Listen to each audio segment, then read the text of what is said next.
নমস্কাৰ। নৰেন্দ্ৰ মোদীৰ নেতৃত্বত ভাৰতৰ ভৱিষ্যত ভয়ংকৰ দিশত গতি কৰিছে। ৰিজাৰ্ভ বেংকৰ গভৰ্ণৰে ইতিমধ্যে ঘোষণা কৰিছে যে জিডিপি মাইনাছলৈ গতি কৰিছে। আৰু এইখন দেশত নৰেন্দ্ৰ মোদীৰ নেতৃত্বত ৰাইজে ভাবিছে যে এওঁলোকে কিবা পোৱা নোপোৱা টিকেট পোৱা নোপোৱাৰ কাৰণে এওঁলোকে বিজেপি বিৰোধ কৰিছে। বিজেপিক আমি বিৰোধ কৰা নাছিলোঁ যেতিয়া বাজপেয়ীজী আছিলে। এনেকুৱা এজন বেপাৰীৰ হাতত ভাৰতৰ গোটেই ৰাজনীতিৰ বাকজৰীডাল পৰি গ'ল, যিজন মানুহে তেওঁ নেতৃত্ব লোৱাৰ পাছৰ পৰা ভাৰতৰ জনকল্যাণমূলক আঁচনিবিলাক বাদ দি পেলাই কেৱল আদানী আম্বানীৰ কল্যাণৰ ক্ষেত্ৰত তেওঁ গতি কৰিছে। যোৱাকালি আপোনালোকে দেখিছে যে ৰাম মন্দিৰ নিৰ্মাণৰ ক্ষেত্ৰত অতি নিলজ্জভাৱে পোষ্টাৰিং হৈছে। তাত ৰামৰে অৱস্থা এনেকুৱা হৈ গৈছে যাক আমি ভগৱান ৰাম বুলি ভাবোঁ। তেওঁৰ নৰেন্দ্ৰ মোদীৰ মস্ত এখন প্ৰকাণ্ড ফটোত ৰামেও এনেকুৱা অৱস্থা শ্বাসৰুদ্ধ অৱস্থাত পৰিছে যে নৰেন্দ্ৰ মোদীৰ আঙুলিত ধৰি যাবলগীয়া হৈছে। ধৰি ল'লোঁ ফটোখন তেওঁৰ শুভাকাংক্ষী কোনোবাই বনাইছে, কিন্তু প্ৰধানমন্ত্ৰীজনৰ নৈতিক দায়িত্ব থাকে যেন ভগৱানকো তেওঁ ছাফোকেশ্যনত ৰাখি শ্বাসৰুদ্ধ অৱস্থাত তেওঁহে ভগৱানক টানি নিবলগীয়া অৱস্থা হৈছে। অত্যন্ত দুৰ্ভাগ্যজনক, লজ্জাজনক কথা। গতিকে এই কথাবিলাকলৈ আমি পিছত গ'লোঁ, কিন্তু ভাৰতৰ প্ৰত্যেকজন লগতে অসমৰ প্ৰত্যেকজন জনতাক কৈছোঁ, জাগ্ৰত হওক আপোনালোক। আমি বিজেপি বিৰোধী নাছিলোঁ, নৰেন্দ্ৰ মোদীৰ বিৰোধী নাছিলোঁ, কিন্তু যিজন নেতাৰ নেতৃত্বত ভাৰতৰ দায়িত্ব দিয়া হৈছে তেওঁ এফালৰ পৰা তেওঁ নিৰ্বাচনী প্ৰতিশ্ৰুতিত কৈছিলে নেকি যে ৰাজহুৱা যিমান সম্পত্তি আছে তেওঁ বিক্ৰী কৰিব, প্ৰাইভেটাইজেশ্যন কৰিব। জৱাহৰলাল নেহৰুৰ পৰা একদম বাজপেয়ীজীলৈকে মনমোহন সিঙৰলৈকে যিমানবিলাক প্ৰধানমন্ত্ৰী মাননীয় আছিলে তেওঁলোকে পাব্লিক ছেক্টৰ ইউনিটবিলাক তেওঁলোকে বৃদ্ধি কৰিছিলে। আৰু আমাৰ যিজন নৰেন্দ্ৰ মোদী ডাঙৰীয়া আহিলে তেওঁ যিমান পাব্লিক ছেক্টৰ ইউনিট ৰাজহুৱা খণ্ডৰ উদ্যোগ আছে সকলোবিলাক তেওঁ ব্যক্তিগতকৰণ কৰিবৰ কাৰণে তেওঁ তাত ঠিকাদাৰ হিচাপে বহিছে। এতিয়া আপোনালোকৰ ওচৰলৈ মোৰ এটা প্ৰশ্ন আছে, আপোনালোকক এজন ঠিকাদাৰ প্ৰধানমন্ত্ৰী লাগে নে জনকল্যাণমুখী ৰাজহুৱা আমাৰ ৰাইজৰ টেক্সৰ পইচাৰে আমি আমাৰ ৰাইজৰ টেক্সৰ পইচাৰে জনকল্যাণমুখী কাম চলাব পৰা এজন প্ৰধানমন্ত্ৰী লাগে? কথাবিলাক নাভাবিব যে মীৰা বৰঠাকুৰে ক'ৰবাত টিকেট নোপোৱাৰ কাৰণে বিৰোধ কৰিছে বুলি অন্নভক্তসকলে ক'ব বিচাৰে। মোৰ টিকেট পোৱা নোপোৱাটো এইটো বহুত ডাঙৰ কথা নহয়, মই বিজেপিত নাই, গতিকে সেই কথাটো চিন্তা কৰিব নালাগে অন্নভক্তসকলে। কিন্তু এনেকুৱা ভয়ংকৰ ভৱিষ্যতৰ দিশলৈ গৈছে য'ত গভৰ্ণৰ ৰিজাৰ্ভ বেংকৰ ক'বলৈ বাধ্য হৈছে যে জিডিপি মাইনাছলৈ গতি কৰিছে।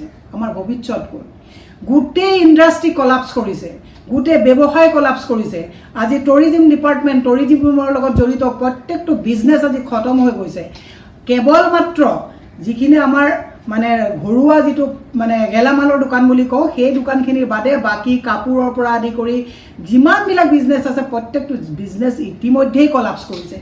জিডিপি মাইনাছলৈ গতি কৰিব। এইখনত তেওঁলোকে যিটো বাজেট দিয়ে ৰাইজে জনা উচিত, এই বাজেটবিলাক কাৰ পইচাৰে দিয়ে?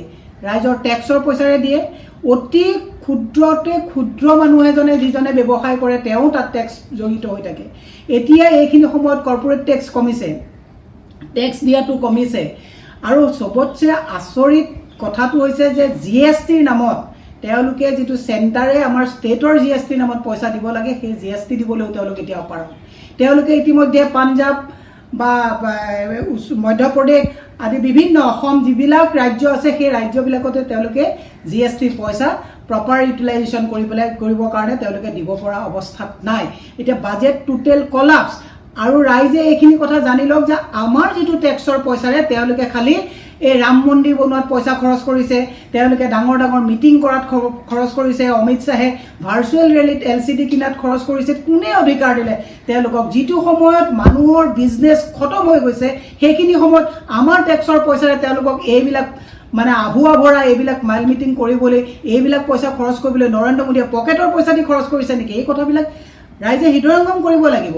মই এটা কথাই ৰাইজলৈ বিনম্ৰভাৱে অনুৰোধ কৰিছোঁ, নৰেন্দ্ৰ মোদী নেতৃত্বত যিখন কেন্দ্ৰত চৰকাৰ আছে এইখন হৈছে মানুহক ভয় ভীতি দেখুৱাই তেওঁলোকে নিজ খেয়াল খুচিত আম্বানীৰ ফাইনেন্সত চলাই এতিয়া পেবেক তেওঁলোকৰ আহিছে কাৰণে আপুনি চাওক এই কৰোণাৰ সময়ত প্ৰত্যেকটো ইণ্ডাষ্ট্ৰি বিধ্বস্ত হৈ গৈছে, প্ৰত্যেকটো বিজনেছ বিধ্বস্ত হৈ যোৱাৰ পাছত আজি কিন্তু আম্বানী আদানী কিন্তু বিশ্বৰ ধনী মানুহৰ শাৰীত তেওঁলোক আজি আগতকৈও ঊৰ্ধ্বমুখী দিশত তেওঁলোকে গতি কৰিলে। এইবিলাক কথা আপোনালোকে চিন্তা কৰক। আজি BSNLটো আজি আপোনাৰ ইমান এটা সন্মানীয় প্ৰতিষ্ঠান, আজি BSNLৰ অৱস্থা তেওঁলোকে কি কৰিলে? জিঅ'ৰ ওচৰত BSNLক অপমিত্ৰ ঘটালে তেওঁলোকে।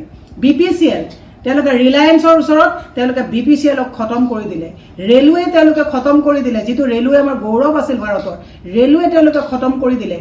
আৰু দুদিনমানৰ ভিতৰত আপোনালোকে চাই থাকক LIC তেওঁলোকে খতম কৰিব, তাতো নৰেন্দ্ৰ মোদীৰ চকু ইতিমধ্যে পৰিছে।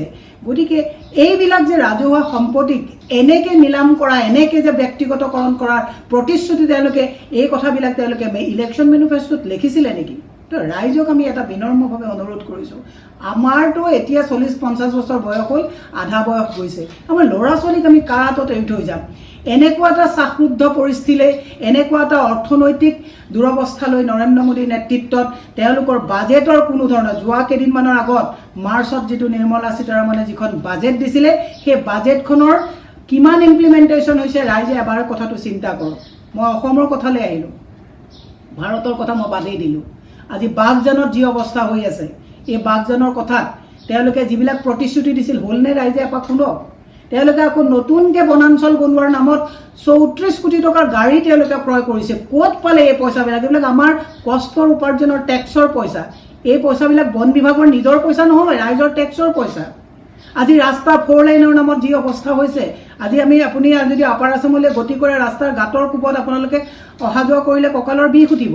এইবিলাক যে ৰুট টেক্স, টোল গেট বনাইছে, এই পইচাবিলাক তেওঁলোকে কাৰ পইচা দি কৰিছে তেওঁলোকে? গতিকে ৰাইজক এটা কথা বিনম্ৰভাৱে অনুৰোধ কৰিছোঁ, ইয়াত ব্যক্তিগত কথা আমাৰ একো নাই, আমি চলি যাম, কিন্তু আমাৰ ল'ৰা ছোৱালী কেনেকৈ চলিব? টোটেল গোটেই ভাৰতবৰ্ষখন এটা প্লেনিং হৈছে যে আদানী আম্বানীয়ে ৰিলায়েন্স আৰু জিঅ' চলোৱা দি নামমাত্ৰ গভৰ্ণমেণ্ট এখন তেওঁলোকে কেন্দ্ৰত ৰাখি গোটেই চলাই আছে আম্বানীয়ে। আৰু 21ত মই আপোনালোকক কৈছোঁ, আম্বানীয়ে দায়িত্ব ল'ব প্ৰত্যেকখন ষ্টেটত যে টকা পইচা দি MLA বিলাক তেওঁলোকে জিকাই আনিব, গছৰ মুহাই হওক যিয়ে হওক। আপুনি বিজেপি চৰকাৰখন চাওক, বিজেপি চৰকাৰত থকা MLA কেইজনৰ পাৰফৰ্মেঞ্চবিলাক চাওক। নেতাগিৰি কৰিবলৈতো দম লাগিব। চব যদি নেতা যদি ভৰিত শৰণাপন্ন কৰে, তে এনেকুৱা নেতাৰ পৰা এটা সমষ্টিৰ কিবা উত্থানৰ কথা চিন্তা কৰিব পাৰেনে? গতিকে ৰাইজ সজাগ হওক। ৰাজনৈতিক নেতাসকলক যিমান আমি গালি পাৰোঁ, কিন্তু ৰাইজে যদি নিজে সতৰ্ক নহয়, নিজে কথাবিলাক বুজিবলৈ নাযায়, মই মীৰা বৰঠাকুৰ MLA হ'লোঁ নহ'লোঁ ডাজেণ্ট মেক ইট ডিফাৰেঞ্চ। সেইটো মোৰ ব্যক্তিগত কথা নহয়, আৰু সেইটো মোৰ ব্যক্তিগত লিপচা থকাহেঁতেন মই নিজে বিজেপি ত্যাগ কৰি আহিছোঁ। তাৰপিছত কাৰ কাৰণে মোক তেওঁলোকে ইলিগেলি বৰখাস্ত কৰিছে। কিন্তু বিজেপিত এই বহু অন্ধভক্তই কয় যে টিকেট নাপালে কাৰণে এওঁ গুচি গ'ল। মই নিজেই ৰিজাইন দি আহিছোঁ। এই কথাবিলাক অন্ধভক্তই অধ্যয়ন নকৰে। যদি ইমান ক্ষমতাৰ লিপচা থাকিলেহেঁতেন বিজেপি ৰিজাইন দি নাহিলোহেঁতেন।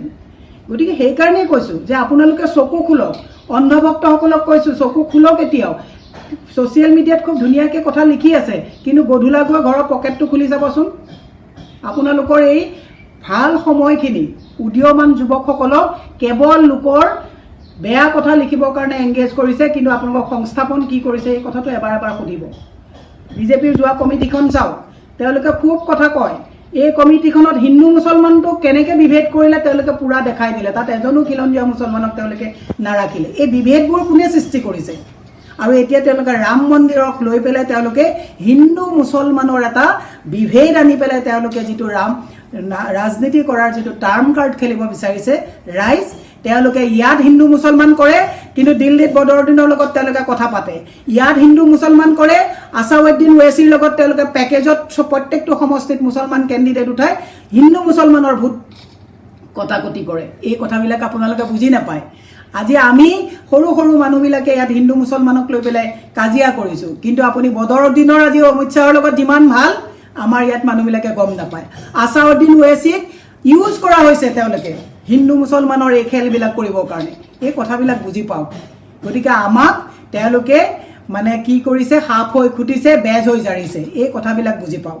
গতিকে মোৰ বিনম্ৰ ৰাইজলৈ অনুৰোধ, GDPৰ অৱস্থা গভৰ্ণৰে কৈছে, মীৰা বৰঠাকুৰে কোৱা কথা নহয়, ৰিজাৰ্ভ বেংকৰ গভৰ্ণৰে কৈছে মাইনাৰ্ছলৈ গতি কৰিছে। আৰু দুদিনমানৰ পিছত এনেকৈ থাকিলে বেমাৰ এটা হ'লে আপোনালোকে ব্লাড টেষ্ট কৰিবলৈ আপোনালোকৰ হাতত পইচা দিব পৰা ক্ষমতা নাথাকিব। মই বাকী কথা বাদেই দিলোঁ। নিউট্ৰিশ্যনেল ক্ৰাইচিছ হ'ব আপোনালোকৰ, কাৰণ খাদ্য সামগ্ৰীৰ যি দাম বৃদ্ধি হৈছে, এই দাম বৃদ্ধিৰ খাদ্য সামগ্ৰী কিনি আপোনালোকে খাব নোৱাৰা হ'ব। গতিকে মোৰ বিনম্ৰ ৰাইজলৈ অনুৰোধ, আপোনালোকে নেভাবিব আমি বিৰোধৰ কাৰণে বিৰোধ কৰিছোঁ। ৰাইজলৈ বিনম্ৰ এটাই অনুৰোধ যে আপোনালোকে দিছপুৰলৈ যাক পঠাই কাম কৰিব জনা কৰ্মঠ লোকক পঠাওক। এনেকুৱা নিকম্মা, মেৰুদণ্ডহীন, যোনে কেন্দ্ৰত আঁঠু লয় এনেকুৱা মানুহক বাৰে পাতে আপোনালোকে যদি দিছপুৰলৈ পঠায় এনেকৈ শাসন পাব। আৰু মাননীয় মুখ্যমন্ত্ৰী মহোদয় শেষত বাৰৰ বাবে অনুৰোধ কৰিছোঁ, কিমান আৰু সমষ্টি সলায়। এইবাৰ শুনিছোঁ আপুনি বোলে মাজুলীৰ পৰা ডিব্ৰুগড় যাব। তাৰমানে আপোনাৰ নৈতিক দায়িত্ব এটা সমষ্টিৰ প্ৰতি নাই নেকি? আপুনি প্ৰত্যেকবাৰে আপুনি এবাৰ ডিব্ৰুগড়ত খেলিলে, এবাৰ মৰাণত খেলিলে, এবাৰ লখিমপুৰত খেলিলে, এবাৰ মাজুলীত খেলিলে, এইবাৰ শুনিছোঁ আপুনি ডিব্ৰুগড় যাব।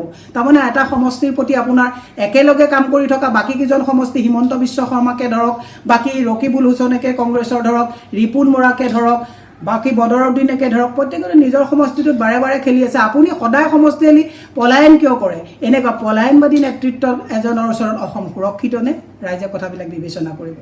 অন্ধভক্তসকলে আজোৰ মাৰিব, কিন্তু অন্ধভক্তসকলৰ আজোৰক আমি একেবাৰে কেৰেপ নকৰোঁ, কাৰণ তেওঁলোকৰ মূল্যৱান সময়খিনি কেৱল বিজেপি আই টি চেলে ইউজ কৰিবলৈ দিছে কাৰণে তেওঁলোকে লিখি থাকে যে মীৰা বৰঠাকুৰে টিকেট নাপালে কাৰণে বৰ হাই হুল্লই কৰিছে। মই টিকেট নাপালেও অন্ধভক্তসকলৰ অসমত যিটো স্থিতি তাতকৈ 100 গুণ ওপৰত আমাৰ স্থিতি আছে বুলি আমি নিজেই বিশ্বাস কৰোঁ, কাৰণ আমি ৰাইজৰ মাজত থাকোঁ।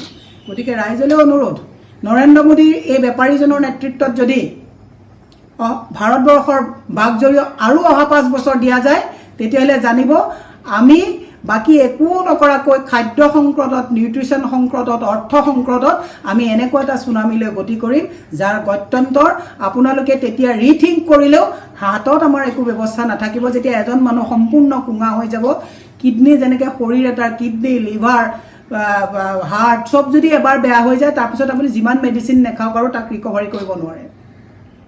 নৰেন্দ্ৰ মোদীৰ নেতৃত্বত থাকিলে সেম কথাই হ'ব যে গোটেই বস্তুবিলাক আমাৰ নিউট্ৰিশ্যনেল ক্ৰাইচিছত ডেমেজ হৈ যোৱাৰ পিছত তাক ৰিকভাৰী কৰিবলৈ বহুত কঠিন হ'ব। গতিকে সময় থাকোঁতে ৰাইজে চিন্তা কৰক। ৰাইজেহে একচুৱেলি সুচিন্তাটো ৰাইজে কৰিব লাগিব। এইখন বাকী আৰু ফাকিৰ চৰকাৰ, আদানী আৰু আম্বানীৰ ফাইনেন্সত চলা বেপাৰীৰ কৰ্পৰেট চৰকাৰ। ধন্যবাদ।